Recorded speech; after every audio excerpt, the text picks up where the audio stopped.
Welcome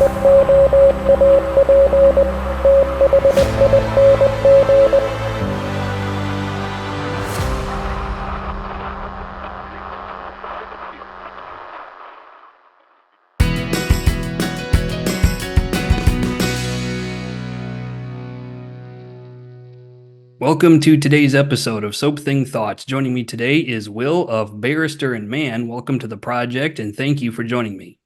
Thank you for having me. So Barrister and Mann has been around for a while. For those who might be new to the hobby, or maybe they've been around a while and just never discovered you, what is Barrister and Mann, and how did you get here? How did this brand come to be?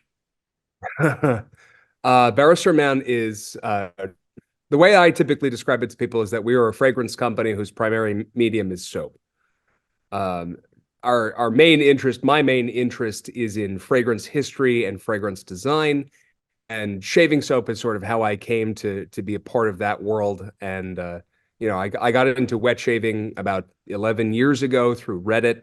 At the time, the Reddit Wicked Edge community was very, very small. It was, I think, like 6,000 or 7,000 people. It was super tiny. Now I think it's like 250,000 or more. It's quite a lot. And so I have super sensitive skin, and I got into this because I was like, hey, this is supposed to offer a better way of shaving. And so I was trying out different artisanal soaps and trying out different, production soaps, things like Mitchell's Wool Fat, Cella, that kind of thing. And then I got a tin of Mike natural soap, which I think I still have somewhere, actually. It's his pine and cedarwood soap. Excuse me. And I was like, wow, this is really cool. This is really great soap. But I just wasn't into the fragrances that were either being offered by the artisans or that were being offered by, much bigger companies. And so I was like, all right, well, most of these small batch, most of the revival of wet shaving is being driven by these small batch artisans, these people who are making shaving soap in their kitchens. And I was like, well, if those people can do it, I could probably do it, not to pick on anybody, but obviously people were able to learn, because at the time, the methods for making shaving soap were pretty closely guarded secrets. It wasn't until maybe 6 months after Barrister and Mann launched in 2013 that changed. When the founder of LA Shaving posted a full tutorial on Badger and Blade attempting to reverse engineer Martin DeCondra. And that sort of broke open the Pandora's box, so to speak. Excuse me. But so yeah, anyway, the fragrances were not for me, and I had sent the shaving soap formula that I was working on just for my own personal use and benefit out to a few people on Reddit, and I had gotten some feedback. And I was like, all right, well, I'll just, start making fragrances and, scenting it with my own stuff, and that'll be cool. And it wasn't particularly complicated stuff at the time. It was pretty simple. And about 8 months after I started making shaving soap for myself, I get a notification that I had been accepted for a legal internship program in San Francisco, which was across the country. I went to law school in Boston, and I started the company in law school. And that will come as I continue the story. So I wasn't selling soap at the time, but I had been accepted into this program. And like most legal internships, it was unpaid. And 10 years ago, San Francisco was still very expensive. I actually haven't been back to the city since, but my understanding is that it's gotten even worse in terms of housing affordability and availability. But so I needed a way to pay my living expenses. And my parents had been professional bakers when I was a kid. They still had all the equipment. And so I was like, all right. I had started selling soap just to try to put together some money in order to, because I was going to drive across the country with the woman I was dating at the time. And I called my parents after 2 weeks because I couldn't make the soap fast enough and, keep up with all the other things that I had to do, because I was making soap in very, very small batches, maybe 15, 20 bars at a time. So I called my parents and I was like, hey, I need some way to keep this going because this is how I'm hoping to pay for my living expenses. It's growing rather faster than I expected it to. I don't think I can keep this up in San Francisco. Can I ask the two of you to take over production and fulfillment? Excuse me. And I'll run customer service and marketing and development and everything from San Francisco. And so that was what we ended up doing. And they're like, yeah, that's okay, cool, we could do that. And so I get back from the West Coast. We launched in March, so I get back from the West Coast in August, just in time for my third year in law school, and the legal market had like fallen apart basically. This was during like a 2 year period where you just, unless you went to like Harvard, which I didn't, spoiler alert, I didn't go to Harvard. Um, Unless you went to a place like Harvard or NYU or Yale or wherever, you just were not getting a job in the Boston area as an attorney. And most of the people I went to law school with didn't have jobs straight out of school. So I was like, all right, well, we're still selling a lot of soap and the legal market's not looking so good. So maybe I just keep on selling soap for a while. And so I've been doing that ever since, basically. But there was a young lady who lived in the house I was staying in San Francisco. It was like me and like 14 other students, and I paid almost $700 a month to live in what was effectively a lofted broom closet. Like it was just this very, very small room with like a lofted bed. You could like if I couldn't like stand, I couldn't even sit up on the bed. Like I would smack my head on the ceiling. So it was that small. I'm sure you're familiar with, close quarters and that kind of thing. Yep. But anyway, so the young lady who was living in the room next door to me was 18 years old. She had just lost her mom. And for them, like I met her mother and then she passed away. Like that's how recent it had been. So perfume for them had been a thing. Fragrance for them had been a thing. Like it was an important part of their relationship. And so as part of her, what I imagine was part of her grieving process, at one point she said to me, I'm going to go down to Union Square this weekend and just go smell perfume for a while. Do you want to come? And I was like, yeah, okay. I don't really know very much about perfume. I don't really know very much about fragrance. Like this is something like I'm interested, if nothing else, but also this is something that I could, do for my business. And so that was what we did. And we went down, and I think the first store we walked into was Saks Fifth Avenue because they had a Penhaligon's counter, which is not common in Saks and probably less common now even than it was then. And I was so into it. Like it was so cool. And Union Square, it's changed a bit since I was last there. I've seen photos of what the arrangement looks like now. But Union Square had a bunch of independent perfume boutiques, and it had a bunch of bigger department stores that just really put a lot of emphasis on independent fragrance. And so we went to Saks and we went to Nordstrom and we went to Barney's New York. And the Barney's New York in San Francisco had the most extensive and best organized collection of independent fragrance I have ever seen.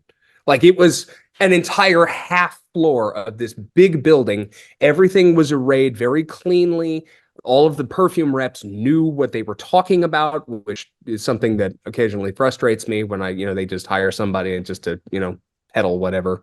I like to be able to talk to people in stores about fragrance, and it's always kind of validating when you go in and you talk to somebody and they know like something more than, oh, well, this is our best seller. Because if you regard fragrance as an art form, as I do, then you like to be able to talk with people about it.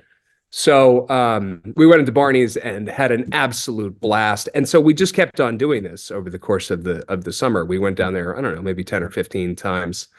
And excuse me, what I quickly discovered was that I was pretty good at it. Like I was pretty good at parsing out notes and parsing out individual like funny little features and things. And so I get back to the West Coast and I'm like, all right, this could be really cool. Like I am into this. And so I went to the Boston Public Library and checked out every book on fragrance chemistry and history I could find. And read literally their entire collection on the subject, which was not that big. And so I ended up teaching myself a lot of basic perfume chemistry and a lot of history, and just sort of went from there and decided that that was going to be the angle that I approached the shaving industry from. There's a lot to unpack there. You asked. Yeah. I remember I was on vacation in April 2023. I took my wife to London. I had already been in Turkey, and so I flew her to London from the United States, and I flew from Turkey over to London. And I remember one of the things we did was we went into Harrods. which is I that love Harry's. huge historic department store in London. Yep. And I went to the Creed boutique, and those folks really knew what they were doing. Mm. It was kind of crazy how knowledgeable they were on all those fragrances, and they had like every single one of them laid out. You could smell every single one of them, so that was cool to do. So I know what it's like to go through and smell all the little nuances and differences and kind of pick them apart. Like every scent has a personality, right? Well, Um, a lot. I would go so far as to say that a lot of modern mass market fragrance has exactly the same personality. But the point is taken regardless. right. Yeah, it's one of those. You're right. And I had been chewing over this thought for a minute. I figure I may as well bring it up. It's I have recently gotten to where I really enjoy older fragrances, like especially ones from the 80s and 90s. Like I think I have a small collection of fragrances here in Turkey, and the majority of them are from the 80s. Like I've got, Chanel Antaeus, and I've got Koros, and I've got Sung Om, and a lot of Jacques Bogart stuff. Mhm. And I think that was the pinnacle of fragrance expressionism. And then I think after the mid to late 90s, it started going downhill, and everything sort of became substantially similar, if that makes any sense. What do you think? Oh God. Are you sure we're going to keep this to 45 minutes? Oh, well, we'll do the best we can. Um, I mean, like my thoughts on the development of perfumery over the course of the last century are they frequently get me in trouble. My feeling is that masculine fragrance began to degrade quite significantly with the release of three fragrances over the course of the 80s, two of which were composed by the same person, and the third was also probably composed by that person, regardless of what Creed says. So we started in 1982 with Drakkar Noir and its famous overdose of dihydromercenol, and then Green Irish Tweed in 1985, of course, and Cool Water in 1988. And the three of them collectively sort of make up the headwaters of what became the aquatic family of masculine fragrance. Right. This was sort of combined with LVMH's attempts to design fragrance via focus group. And the thing is, whenever you attempt to design anything via focus group, you almost immediately crush any kind of individuality or specialness out of it. Right. If you're catering to the lowest common denominator, then you are by definition producing things that probably all smell very similar to each other and are probably not especially interesting. Right. And so those three fragrances together demonstrated that the fragrance industry was primarily looking for something that would just sell and sell and sell. And all three of them were absolute smash hits. And then it got to the point where companies like LVMH and Chanel and various others had begun to put out aquatic style fragrances of their own, and they just continued to sell. And so they went where the money was.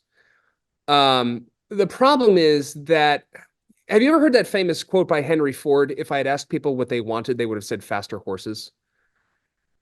No, but I do believe that's what they would have said was Yeah. faster horses.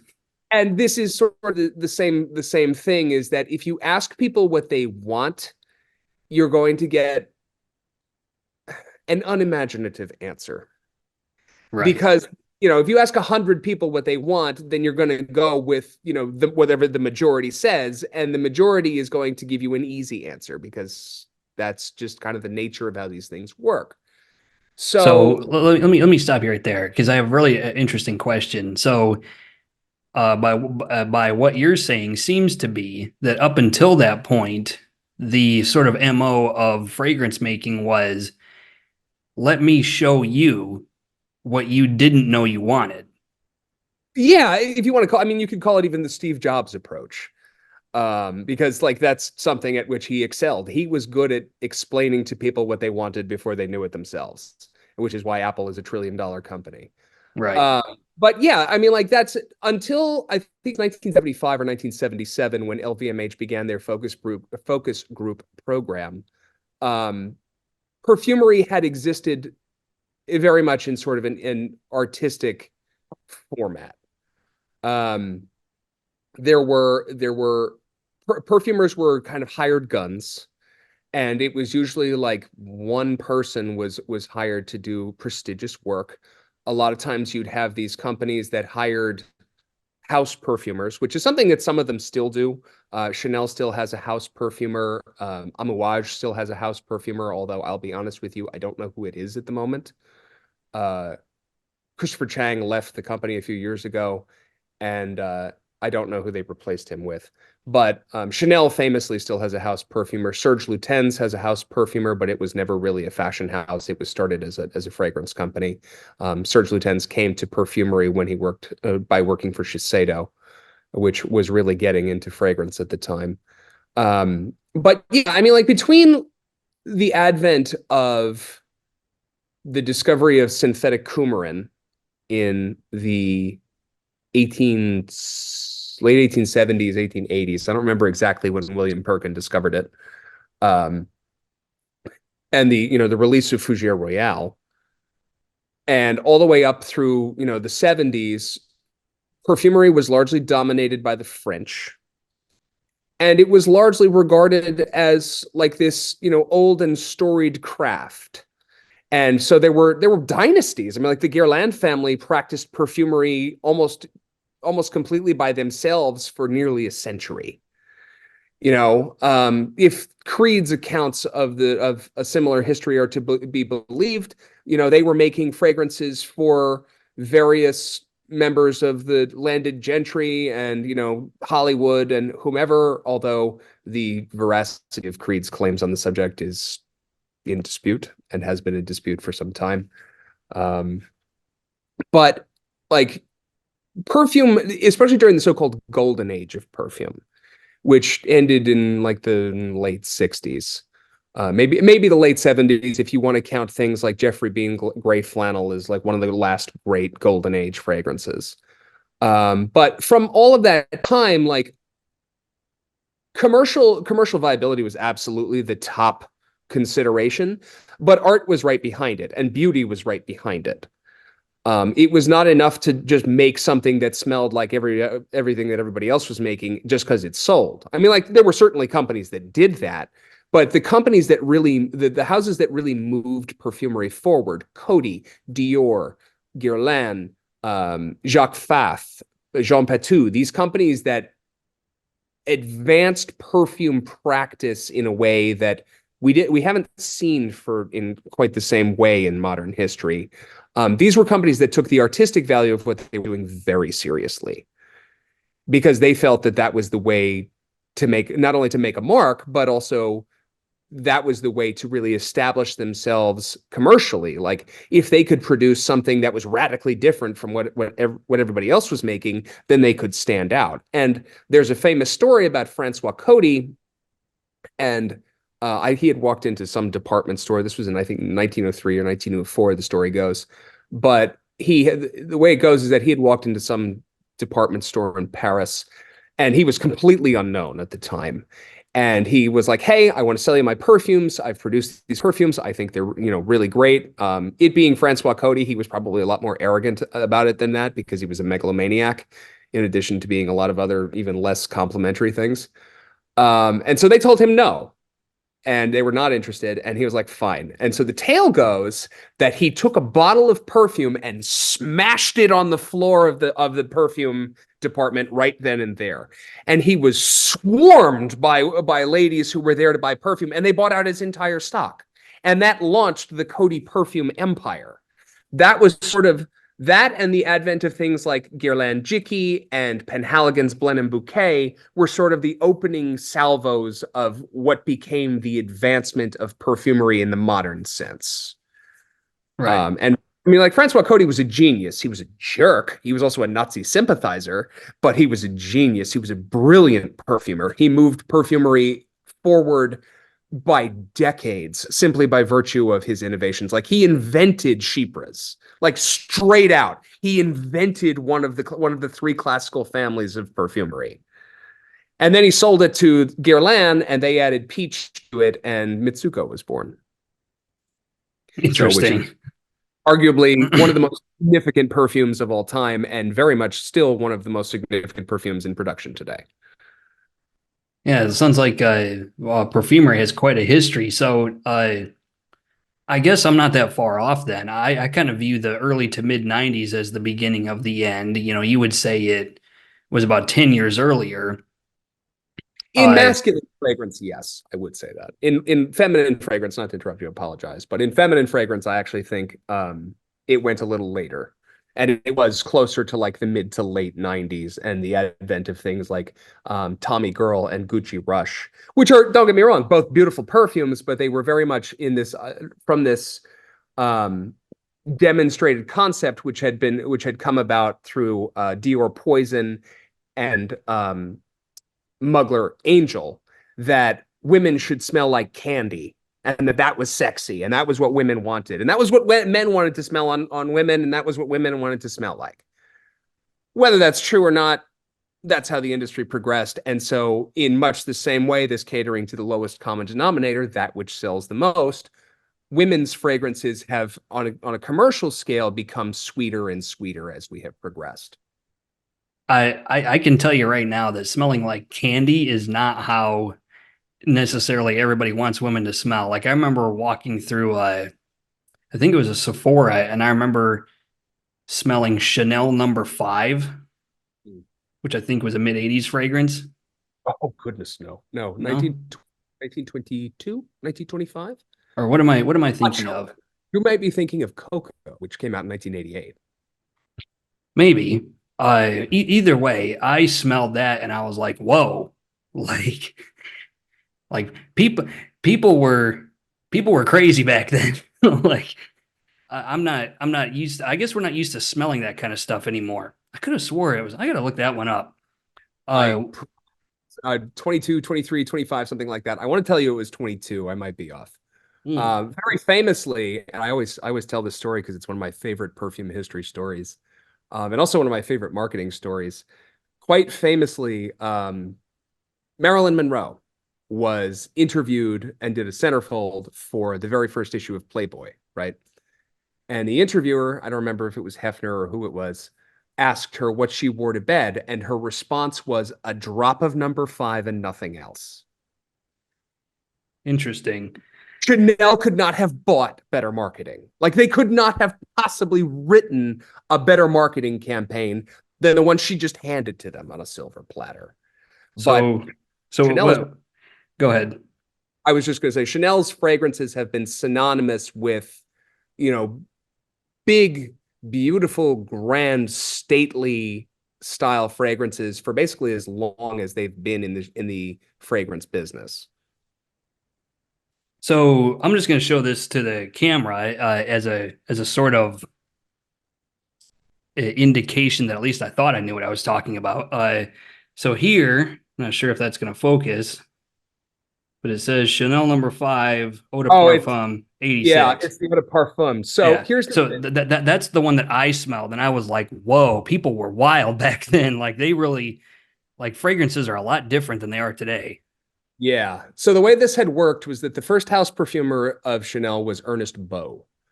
And this is the single most prestigious post one can hold in the fragrance world. Like this is the top.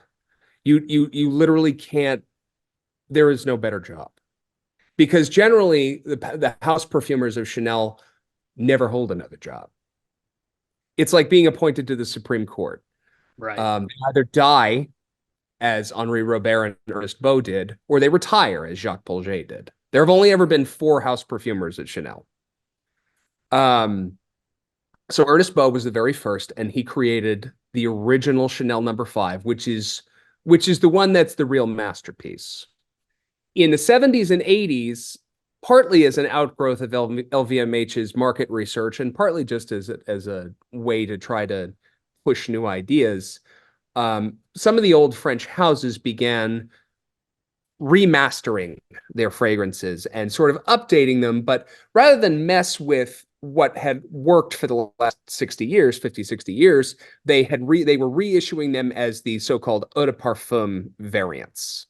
And so they were making the formulas more modern and more in line with what they thought people were more interested in buying. But it got confusing. And like Dior took this to its ultimate absurd conclusion when they released Sauvage in 2019 or whenever they released it.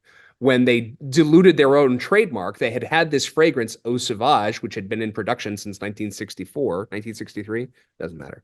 Anyway, the point is the creation of Eau Sauvage was one of the most significant events in all of masculine fragrance.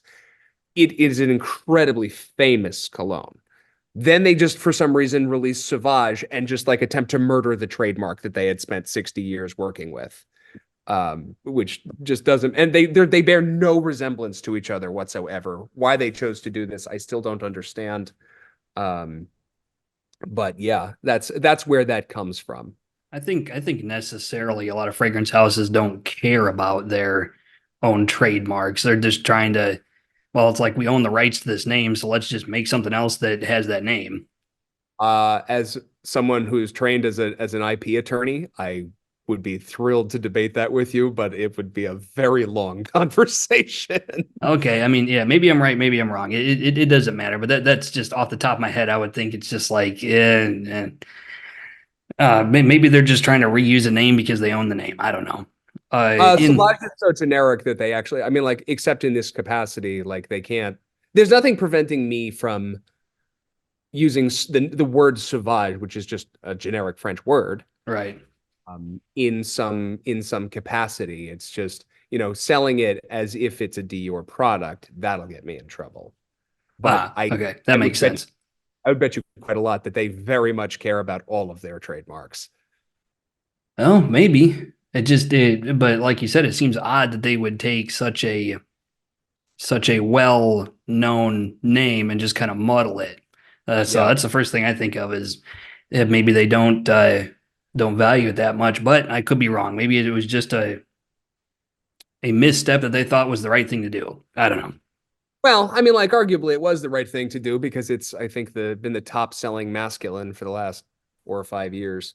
So, I mean, like, it's one of those things where my guess is that they had decided that the fragrance was simply too old for it to appeal to a modern audience. And it was such a cool word that they could reuse it and probably not hurt themselves that much. But this, to me, is probably much more the exception than the rule. Like, this was an unorthodox choice by pretty much any metric. Yeah, it makes sense. I can see how if a lot of fragrance houses took an older name and then tried to reinvent it as a new fragrance, how that might not go according to plan. Which is why you have things like Platinum Egoist or Antaeus. I don't even know. It's funny that you mentioned Platinum Egoist because I very coincidentally happen to have it sitting right here. About that. So, but as opposed to the original Egoist, where they don't really resemble each other at all. That's what I've heard. I've never smelled original Egoist. I might have to hunt that thing down and see if I can get a sniff of it.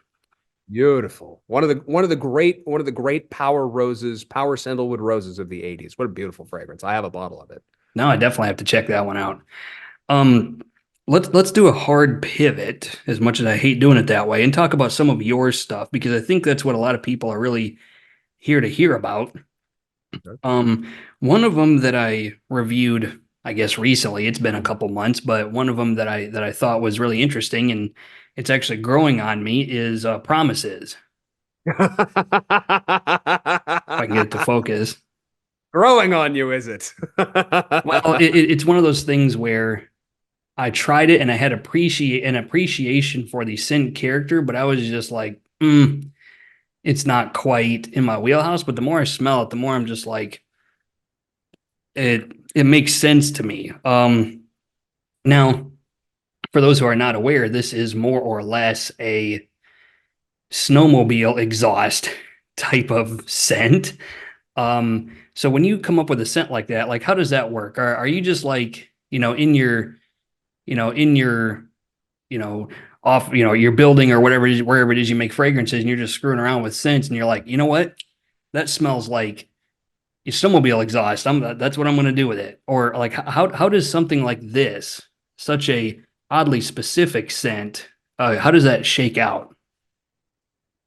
A lot of my fragrances, I would go so far as to say most of my fragrances these days are designed from what's known in the gaming industry and probably other industries as well, from a top-down approach. And what that means in this case is that frequently what I'm trying to do is capture something very specific. It might be a specific theme, like with Melange or Midnight Special, or it might be something like really unique, like Mere Wood or Promises. And I mean, like, yeah, exactly. See, you grew up in, did you tell me Northern Michigan? Yeah, that's right. Yeah. So you're familiar with like being out on the snowmobile trails, I assume. Right. Absolutely. I grew up in a very snowy place. I still live here. It's part of the culture. I mean, snowmobile trails are everywhere. We've had snow in the last few weeks. People have been out on their sleds. You get to know the smell of two-stroke fuel as it goes by. Right. And so it's one of those things where I had a very specific picture, just something that I thought was really cool and so emblematic of a specific cultural artifact, something that is not necessarily clear or familiar to people outside this geographic area. So like people who grew up in, say, Texas and have never been somewhere where it snows are not going to be familiar with this. And probably they're not going to like it very much. Like most of the complaints that I get from people where they're like, well, it's disgusting, and I do get those, are from people down south. And that's fine. But it's the idea is to capture a very specific concept for a lot of these things, or to pay tribute to somebody in a very specific way, like when we did Maryland for Valentine's Day last year, or when we did the Four Horsemen for Halloween. That was what, 2022. And I got a lot of blowback about that because war made people very uncomfortable because it smelled like blood and metal, and a lot of people thought it smelled like cilantro, which I didn't get, but I'm not one of those people who's super sensitive to cilantro. So, that one I could not have really foreseen. But they were like, well, it That's a doesn't smell random good. thing to smell. What I discovered was that there were specific aldehydes, and specifically there's a nitrile, what's called a nitrile, mandarin nitrile in this case, that closely resembles the aroma of cilantro, which I had just never thought about because as I said, I'm not one of those people who's super sensitive to cilantro or one of those people who really despises cilantro. And what I discovered was that there are a lot of people who do really despise cilantro, and they immediately got a resemblance between this fragrance that I had designed and a plant that they really, really, really hate. But on that specific subject, I had a lot of people like, why would you make a soap that smells like this? It's like, what do you think war smells like? Because like, I'll be honest with you, I've never been in combat. I've never served my country, but I have a feeling war doesn't smell that good. No, And I can actually tell you from personal experience, like when I was deployed to Afghanistan, I stood there and watched people get blown in half, and I can tell you the smell is like, I don't care how many times you play Call of Duty, I don't care how many movies you see. One thing they don't, show you is what it smells like, and it is. I've never again in my life had something smell in a way that I can describe as terrifying. Like and I because smells don't do that to people. Well, that oh my God is a terrifying smell.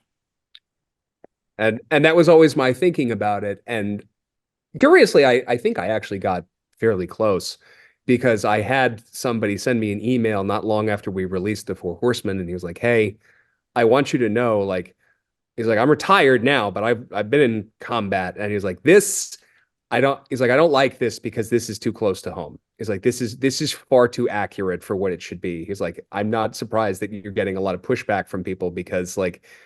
Combat doesn't smell good, and this unfortunately is rather closer than maybe it should be. Right. So maybe I made it a little too photorealistic, which was honestly pure luck more than anything else. As I said, I've never been in combat. So it was just sort of accidental, but I was like blood and metal, and gunpowder. And I was like, okay, well, I can create those smells. I know how to make things that smell like that. So that was how we Right. work. So let's I don't want to spend too much time on this, but I have to ask, like when you make a scent like this, Mhm. even if I wanted to make something that smells like, you know, engine exhaust, I wouldn't even know where to start to try to replicate that kind of a scent. Like how like without revealing trade secrets, like how do you even do that? No, this isn't a trade secret. This one's nice and easy. So there's a company called the Good Sense Company, SCENTS, and they maintain a database of pretty much every aroma chemical and aromatic material, natural materials and absolutes included, and flavor materials for that matter, in use in the fragrance and flavor industries. The interface for this database is bad. However, somebody created a Google search version of it that indexed the entire database, and it's called perfumersearch.com. It is free to use, free to access. And what you can do is you can type in not only specific materials, but you can type in a type of aroma that you're looking for. So, because the way that we talk about fragrance is we talk about what fragrances resemble, because it's so hard to explain to somebody like this is this kind of material, and it's such a like a kind of a squishy idea. Like you can make a lot of things smell like a lot of other things. Like most people would probably not smell mandarin aldehyde and go, well, that smells like metal. But if I were to dial up some of the other aldehydes and add a nitrile to it, yeah, it very much smells like metal. So really, this is like the ultimate tool for this purpose. I also have a significant collection of literature on the subject. I have a lot of rare and unusual treatises on perfumery, several of which are well over a century old. Um, but there are sort of two major resources. There's perfumersearch.com, which is by far the easier and cheaper option. And then there's a collection of works written by this guy, Stefan Arctander.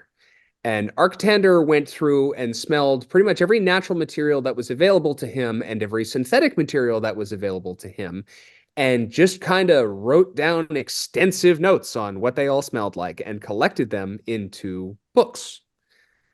The original versions, the full versions of Arctander's work, are not super easy to come by, and they're quite expensive. However, my understanding is that many of these works have now been digitized and can be found online in probably kind of rough scan version, but you can definitely look them up and possibly get like really crappy reproductions on Amazon or something, because Stefan Arctander's been dead for decades. Right. So I don't actually know if the copyright on the works is still valid or not. My guess is probably not. Um, but so those are sort of the two major resources. There's perfumersearch.com, and then there are the Arctander works. Okay. I'm actually going to have to check that website out because I'm curious, like all the different things you can find on there.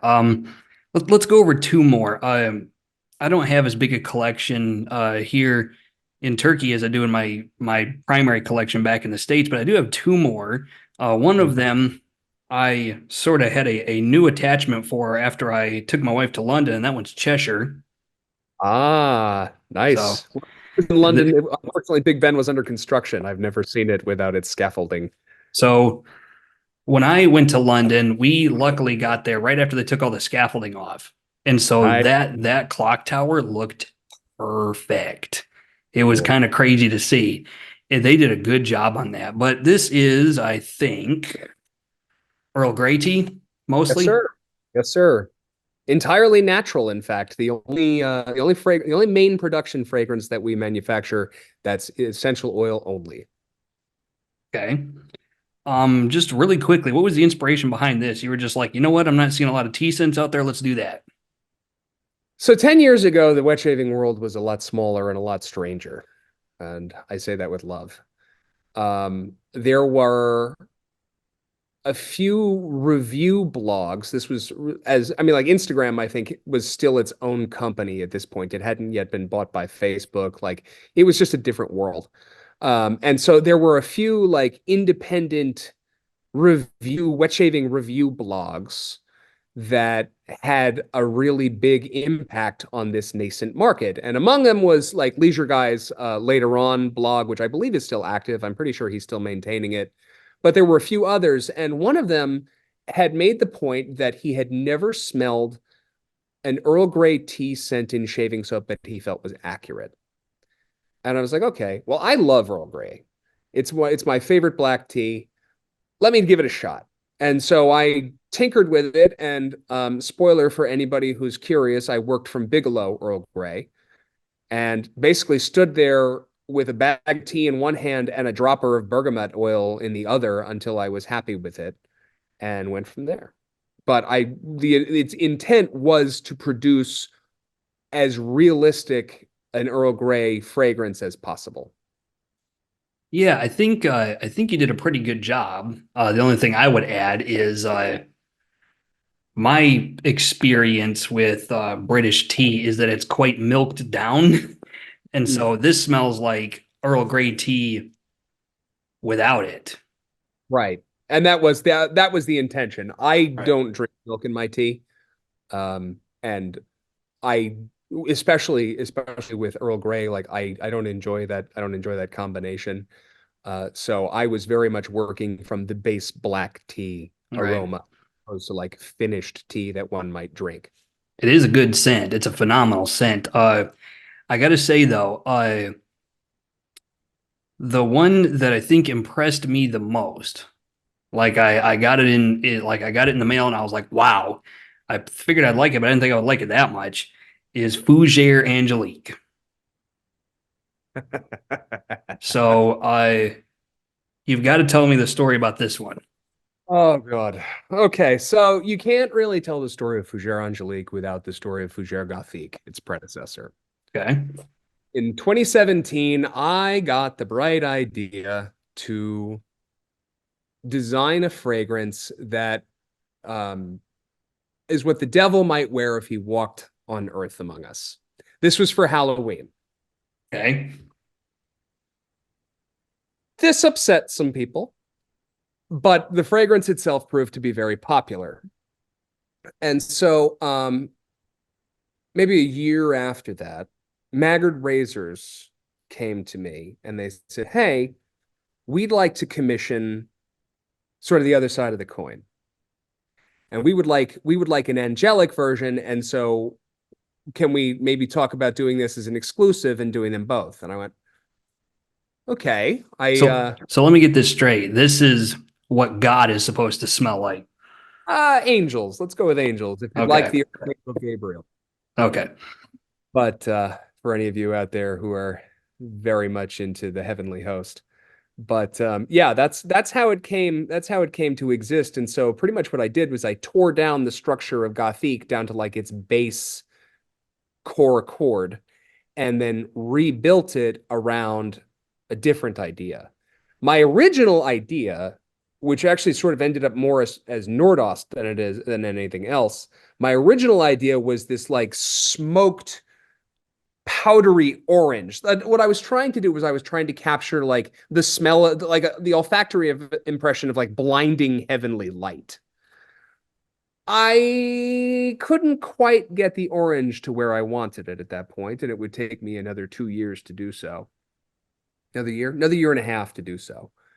And so what I ended up doing instead was I worked from lime oil and decided that lime would be the way to go. And it was probably a crisper, cleaner sort of characteristic anyway. And so lime and petitgrain form the major fragrance basis of Fougere Angelique. But that same base smoky Fougere accord that I developed for Gothique is still very much at the core of the fragrance. I would generally make the argument that Angelique is probably the more wearable of the two, if you've never worn a niche fragrance before. But Gothique will always have a special place in my heart. Right. Yeah, this one I was very impressed by this. Let's do some honorable mentions. So like ones that I either don't own or at least don't own in this location. One of them that I do own somewhere or another, and has I've gone through a couple tubs of it, is Reserve Waves. Uh, Waves. yeah, I was very impressed with how that smelled. Like I never did get to smell what it was based on because I came after that, or at They least still came of age after it. they still make the deodorant. You can still get it when you're back in the States. They still make the Wild Brain deodorant. I don't think it smells remarkably close to how the soap smells. Like not remarkably close. I do, but I mean, like and this is what I always say to people is that fragrance interpretation is always a matter of opinion. And because I get people who are like, "Hey, your copy and what I think this smells like are not the same," and it's like, okay, but like if I have say 10 people smell a rose, right, the same rose, those 10 people will probably interpret that same flower differently. There will probably be 10 separate opinions as to what it smells like. It's impossible for me to make it completely accurate. By which I mean my copy. It's impossible for me to explain to you exactly what something smells like through, a website. It's been some years since I last smelled Wild Rain deodorant. Uh, we did not take it from the deodorant. The reverse engineering work that we employed for this was done from the original aftershave, which ceased production in I think 1993, 92, 93. So it was not super easy to acquire, but it wasn't the hardest thing I've ever had to source. But yeah, when I sent it to the lab, I was like, you guys really need to get this one right. Like this can't be close. It can't be close enough. It has to be exact because this is going to probably be the aquatic that we keep. And so they're like, okay. And so what they sent me back was dead on accurate. And I was like, well, this will work just fine. So And it sounds like it very much did work just fine because you still have it. yep. One of the other ones that I do not own, but I've heard good things about it, and I'm quite curious about it. It's the one that smells like old books. I think that is Full Measure of Man.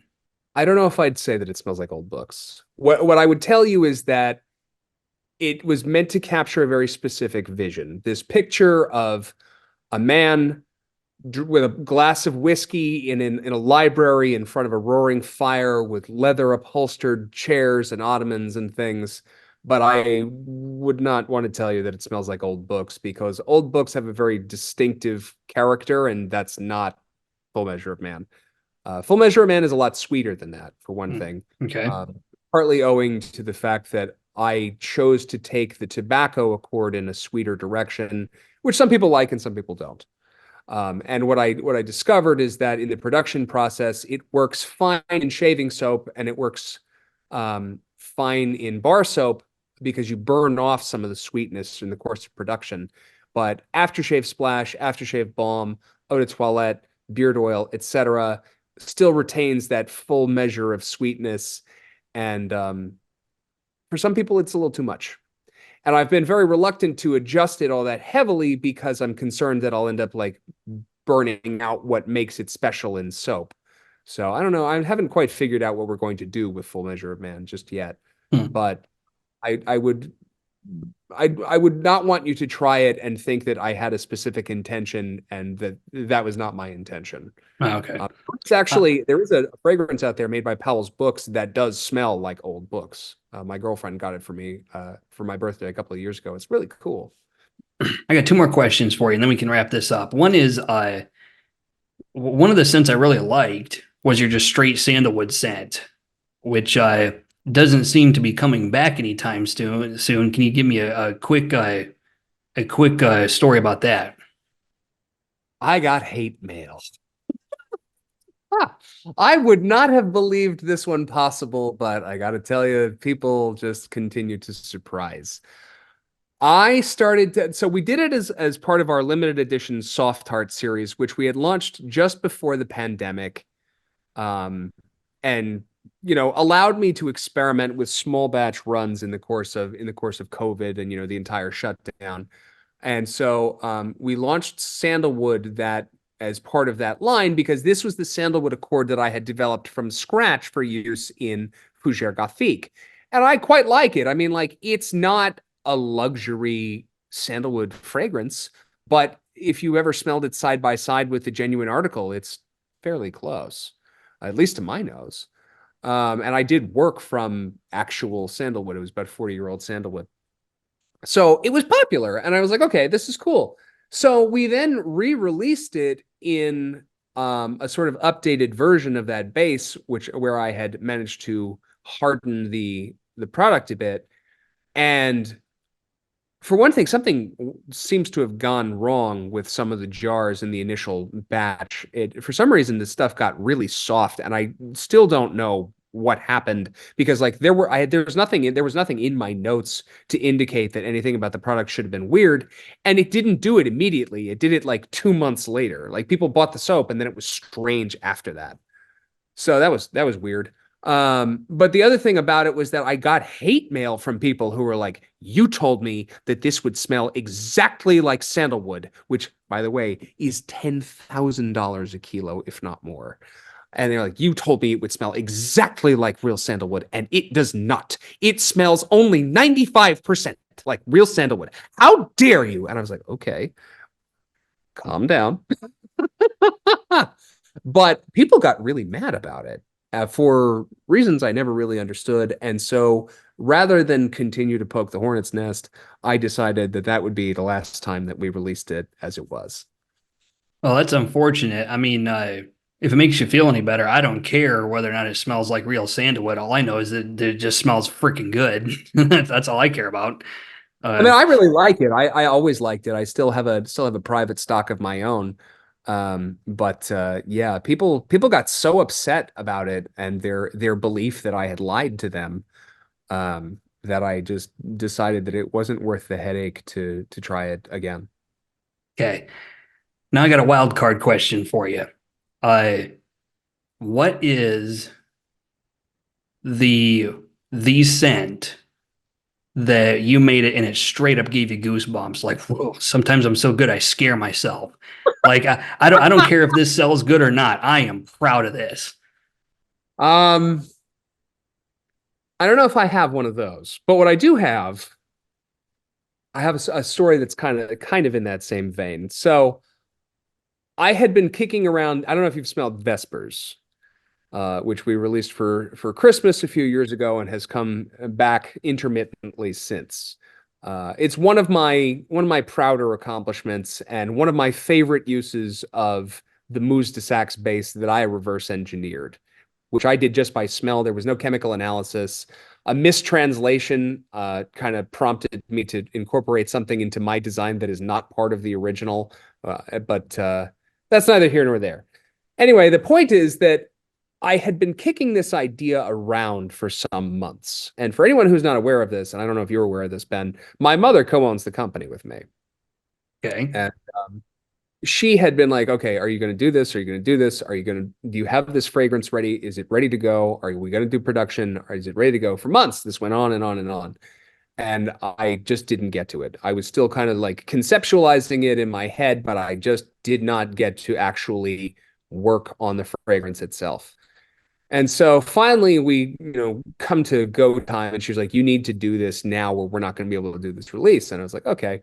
So I sit down in front of my perfume organ, and I pull about 15 things off the shelf, and I knock out a prototype, and it's flawless.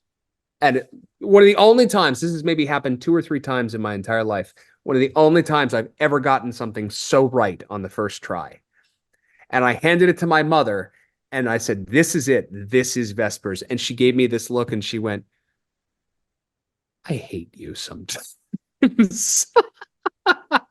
She was like, "How did you do this?" And I was like, I don't know. Like, I've been rolling the idea around and kind of building the formula in my head. And so as I worked, I sort of refined little bits and pieces of it. But I absolutely got Vespers right on the first try. And it's something that I always kind of chuckle to myself about, because she was like, it's going to take you time to do this. And I was like, "Yes, it probably will." And then I sat down and knocked it out on the first go. And I was like, "Yep, done. Let's do it now." So That's cool. I finally did get a sample of Vespers because a lot of people have been talking about it for a long time. It's interesting. I think it's one of those scents that I have to play around with it for a minute. like smelling it a couple of times is not enough. There are some scents where you smell it once and you're like, yep. And then there are other ones where, well, like this, where you're just like, I really don't know.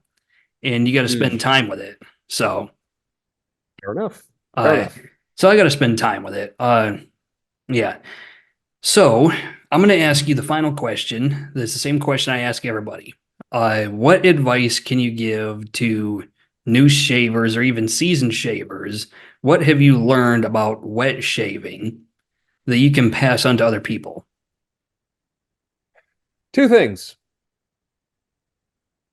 Prep matters more than your razor. What you think smells good is not the same as what somebody else thinks smells good. And just because you read really great reviews of something doesn't mean that you're going to like it. And if that's the case, that doesn't mean that it's bad or that you've been lied to or that somebody screwed up. It just means that it's not for you. That's very good. I like that. It's funny that you mentioned what you think smells good. Other people might not think it smells good. I have been trying for a while to get an artisan to do Chanel Antaeus. I even had an idea for a label where we would call it like Castorium Oak Moss, and we would have like the Stratton Oakmont logo on it from what's that movie? The Wolf of Wall Street. I've And never seen it. it's an interesting movie reference, but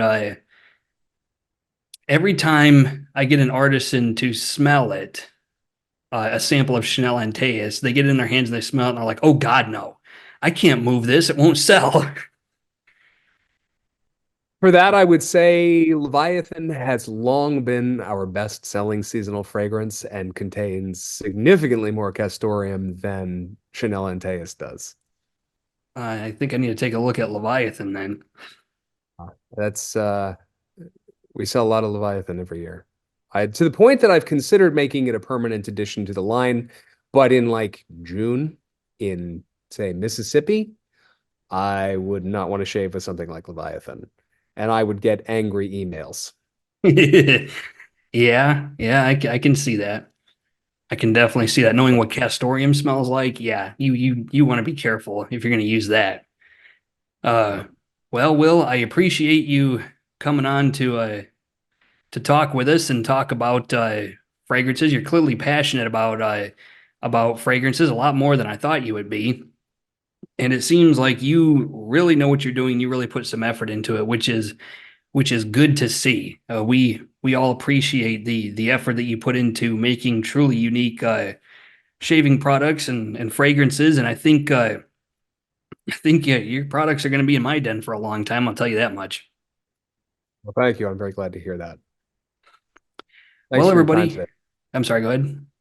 I'm sorry. I was just thanking you for your time. Yeah, it's cool to be in this hobby because there are some people who it's just like they get an off the shelf fragrance, they slap a label on it and it goes out the door. You, it seems like, are not one of those kind of people. Like you put some thought No, into this. no, I have a I've been asked to duplicate fragrances many times over the years, and I have very specific rules. I will not dupe things that are in current production. The lone exception to that is Old Spice because P&G has it does not smell like Old Spice once did, and so the version that we worked from was made in 1957. The original formula, or as close to the original formula as it's possible for us to get. Yeah, Um, P&G destroyed that. I got to tell you though, like I had 12 different bottles from both Schulten and P&G's tenures and ownership of the fragrance, and Schulten was messing with it even in like the late 70s, early 80s. They had begun to change it. But yeah, but my point is that you're absolutely right. I prize originality in what we do. That's what makes this fun for me. Is designing new fragrances, and they don't always land, but I I would never want to fall into the same category as anybody else. Well, there you go. All right, everybody. I hope you enjoyed the video. I will put all of Barrister and Mann's information right down here. in the description of the video. Hopefully YouTube doesn't flip things on us and start putting the description box up there. Otherwise, that's going to be awkward. Okay, everybody, questions, comments, put them in the comment section of the video. Otherwise, until next time, this is Soap Thing telling you, shave like you mean it. Thanks for watching.